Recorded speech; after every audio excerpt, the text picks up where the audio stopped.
안녕하세요, 태쌤입니다. 아이들을 지도하다 보면 원래부터 공부를 잘 하다가 쭉 잘하는 아이들이 있고, 공부를 못 하다가 나중에 잘하는 아이들도 있고, 반면에 공부를 잘 하다가 나중에 성적이 조금 떨어지는 아이들도 있고, 그냥 쭉 공부에 흥미가 없는 아이들도 있습니다. 오늘은 그럼에도 불구하고 성적이 점점 오르게 된 아이들이나 높은 성적을 유지하는 아이들, 그런 학생들의 공통점 두 가지를 말씀드려 보려고 합니다. 우선 첫 번째로 높은 성적을 받고 싶어 한다는 것입니다. 너무 당연한 이야기라고 생각하시나요? 근데 교육 관련 상담을 하던 중에는 의외로 많은 아이들 중에서 정말로 높은 성적을 원하는 아이들이 없다는 것을 알 수 있게 됩니다. 물론 학부모님 앞에서는 높은 성적을 받고 싶다고 이야기를 합니다. 그리고 시험을 치르면 낮은 성적보다는 1점이라도 높은 성적을 더 원하는 건 누구나 마찬가지죠. 하지만 항상 50점을 받던 아이가 90점 이상을 정말로 받고 싶냐? 이런 말은 조금 다른 의미가 있는 것 같습니다. 가만히 있어도 높은 성적을 받고 싶어 하는 아이들은 많지만 1등급을 목표로 한다면 적어도 개념, 유형, 심화의 문제집을 공부를 해야 되고 하루에 100문제 이상 문제를 풀어야 되거나 마음만 먹으면 하루에 문제집 한 권이라도 풀어야 된다는 그 의지를 갖고 있어야 된다는 것. 그 목표뿐만 아니라 과정까지 하고 싶은 아이들은 별로 없는 것 같더라고요. 개념 문제집 한 권만 풀고서도 높은 점수를 받고 싶은 아이들은 많지만 개념과 유형, 심화를 모두 문제집을 풀어보면서 그 내용을 모두 자신의 것으로 만들려는 학생들은 비교적 적다는 것이죠.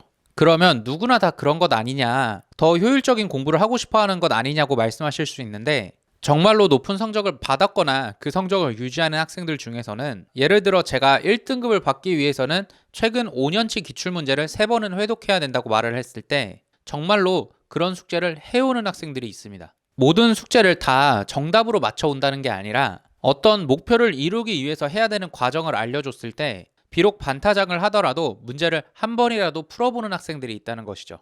채점을 하면 50점도 안 나와서 분명히 실망감이 클 텐데도 제가 높은 점수를 받기 위해서의 한 과정이다라고 알려줬을 때 이 과정을 묵묵히 따르는 학생들이 있습니다. 아니, 묵묵히 따르지 않더라도 그걸 해내는 학생이 있다는 것이죠.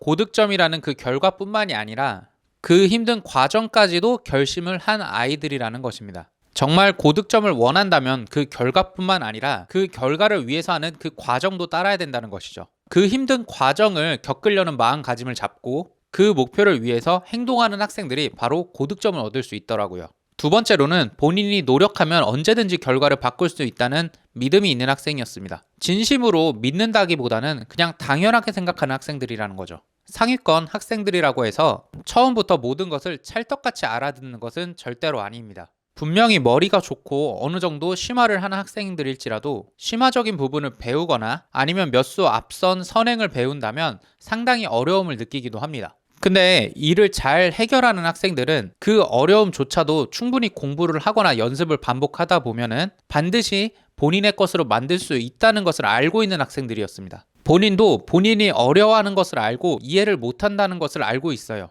현재 본인의 능력으로는 풀 수 없다고도 생각을 하지만 선생님의 설명을 듣고 몇 번 문제를 반복하다 보면은 본인의 것으로 만들 수 있다는 그 사실을 정확하게 알고 있습니다. 그 개념을 정확하게는 알지 못하더라도 시험을 볼 때 비슷한 유형이 나오면은 충분히 풀어낼 수 있다는 생각을 하게 되고 당연히 그 문제를 자기 것으로 만들 수 있다는 생각이 있으니까 노력도 하고 시간도 투자해서 공부를 한다는 것이죠. 어쩌면 이런 생각과도 같은 것 같아요. 제가 100m를 5초 만에 뛰라고 하면은 열심히 뛰는 학생들은 별로 없을 것이라고 생각합니다. 하지만 100m를 25초 만에 뛰면 어떤 포상을 주겠다고 했을 때 열심히 뛰는 학생들은 분명히 존재한다는 것이죠.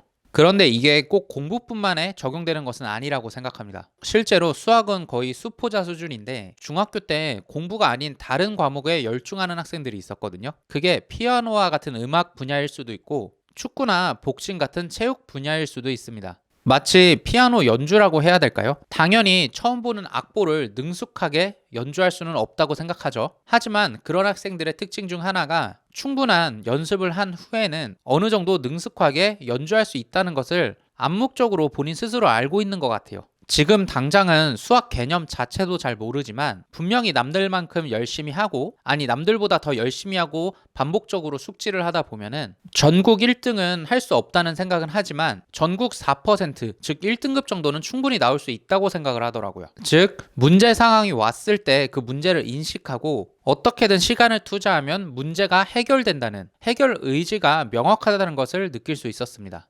문제 해결이 가능하다고 굳게 믿고 있는, 아니 당연하다고 생각하는 아이들이 일반적으로 고득점을 받는 경우가 있더라고요. 어쨌든 본인이 노력하면 충분히 좋은 결과를 만들어낼 수 있다는 그런 믿음을 가진 학생들, 시작은 조금 늦을 수 있지만 결국에는 노력을 한 만큼 보상을 받는다는 학생들이 시작이 조금 늦더라도 좋은 결과를 받을 수 있는 것을 볼 수 있었습니다. 만약에 성적이 현재 낮은 학생이라면, 혹은 성적이 낮은 학생을 둔 학부모님이라면 우선 현재 정말로 원하는 게 무엇인지, 어느 정도의 점수를 원하고 어느 정도의 성적을 원해서 앞으로 무엇이 될지를, 어느 정도 성적의 목표인지 혹은 과정인지를, 정말로 내가 무엇을 원하는지 목표가 무엇인지를 명확하게 해야 되고, 내가 원하는 그 분야를 정확하게 생각을 했다면 그 결과를 낼 수 있는 확실한 방법을 알게 되고, 그 방법이 반드시 좋은 결과를 만들 수 있다는 믿음과 함께라면 그 방법을 믿고 따르게 만드는 게 가장 확실한 방법이라고 생각합니다. 오늘 영상은 여기까지입니다. 시청해주셔서 감사합니다.